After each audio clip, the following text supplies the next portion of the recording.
வணக்கம். திருப்பூர், கோயம்புத்தூர் இங்க இருக்கிற பகுதி மக்களுக்கு முக்கியமான தொழிலா இருக்கிறது டெக்ஸ்டைல்ஸ் தான். டெக்ஸ்டைல்ஸை நம்பி இங்க எத்தனையோ பேரோட வாழ்வாதாரம் இருக்கு. அந்த டெக்ஸ்டைலையும் முக்கியமான ஒண்ணு விசைத்தறி.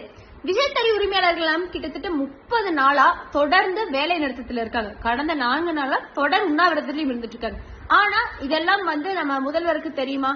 தெரியாது. ஏன்னா அவர் மேடை ஏறி பஞ்சு பேசிட்டு இருக்காரு. நாங்க மத்திய அரசாங்கத்துக்கு அவுட் ஆஃப் கண்ட்ரோல் இருக்கும் அப்படிங்கிறாரு. அண்ணாமலை என்ன சொன்ன மாதிரி நீங்க முதல்வர் அவர்களே அவுட் ஆஃப் கான்டாக்ட்ல இருக்கீங்க பீப்புள் கிட்ட இருந்து. இங்க இருக்கிற மக்களுக்கு என்ன பிரச்சனை அப்படிங்கறதே உங்களுக்கு தெரியல. ஏன்னா அவங்க என்ன கேக்குறாங்க, 2022ல கவுன்சில் போட்டு கூலி உயர்வு தரோம்னு சொன்னீங்களே அதை தாங்க அப்படின்னு தான் கேக்குறாங்க. 3 வருஷமா கூலி உயர்வு இல்லை. ஆனா 3 வருஷமா மின்கட்டண உயர்வு, விலைவாசி உயர்வுன்னு எல்லாமே இருக்கு. அப்ப இதை சமாளிக்கிறதுக்கு கூலி உயர்வும் இருந்தாதான் அவங்களோட வாழ்வாதாரம் நிலைச்சு நிற்கும். வாழ்வாதாரமே கேள்விக்குறியா இருக்கு, வாழ்றதுக்கே எங்களுக்கு பயமா இருக்குன்னு களத்துல இறங்கி சாப்பிடாம படுத்துட்டு இருக்காங்க. ஆனா நீங்க என்ன பண்ணிட்டு இருக்கீங்க? இங்க இருந்து விண்வெளி கொள்கை எல்லாம் பண்ணிட்டு இருக்கீங்க. இதெல்லாம் நம்மளுக்கு தேவையா? நம்ம நாட்டுல என்ன நடக்குதுன்னு பாக்கணும், நம்ம மக்கள் சந்தோஷமா இருக்காங்களான்னு பாக்கணும். அதுக்கப்புறமா நம்ம விண்வெளிக்கு போகணும். நம்ம நாட்டு மக்களுக்கே சோத்துக்கு வழி இல்லாத நிலைமையில படுத்துட்டு ஆர்ப்பாட்டமும் போராட்டமும் பண்ணிட்டு இருக்காங்க. இதுல நீங்க பஞ்சு வேற பேசிட்டு இருக்கீங்க.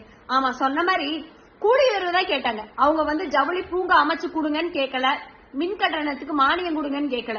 ஆனா நல்ல அரசாங்கமா இருந்தா என்ன பண்ணிருக்கணும்? இவங்க நல்ல தொழில் பண்ணணும் அப்படின்னா இதுக்கு என்ன தேவை? ஜவுளி பூங்கா வேணும். அப்ப அந்த ஜவுளி பூங்காவை நீங்க அமைச்சு கொடுத்துருக்கணும். ஆனா கொடுக்கல. மின் கட்டணத்தை உயர்த்தாமையாச்சு இருந்திருக்கணும். மானியம் கொடுக்காட்டி பரவாயில்ல, அதுவும் கிடையாது. ஏன்னா அவங்க என்ன சொல்றாங்கன்னா, கூலி வாங்கறக்கும் அதை வாங்கி மின் கட்டணம் கட்டுறக்கும் அங்க வேலை செய்யறவங்களுக்கு கூலி கொடுக்கறக்குமே சரியா போகுது. நாங்க சாப்பிடறக்கு வழி இல்லாம இருக்கோம். அதனால நாங்களே போய் குழந்தை இருந்தாலும் அந்த குழந்தையும் அந்த குடோனுக்குள்ள கூட்டிட்டு போய் நாங்க தறியோட்டிட்டு இருக்கிறோம் சொல்லி அங்க இருக்கிற மக்கள் சொல்றாங்க. அப்போ என்ன பிரச்சனை அப்படின்னு நீங்க பாக்கணும். தொடர்ந்து 30 நாளா ஒரு தொழில் நடக்காம இருக்குதுன்னா எந்த அளவுக்கு எக்கானமி டவுன் ஆகும் இங்க இருக்கிற ஏரியால நினைச்சு பாருங்க. மல்லிகை கடையில கூட காய்கறி வாங்குறதுக்கு காசு இல்லாம 30 நாளா தொழில் பண்ணாம அங்க படுத்துட்டு இருக்காங்க உண்ணாவிரதம் இருந்துட்டு. ஆனா நீங்க விண்வெளி பத்தி பேசிட்டு இருக்கீங்க. ஆனா மக்கள் கூட யாருங்க நிப்பா? இன்னைக்கு பாஜகவோட மாநில தலைவர் நயினார் நாகேந்திரன் அவர்கள் தைரியம் சொல்லிட்டு போயிருக்காங்க.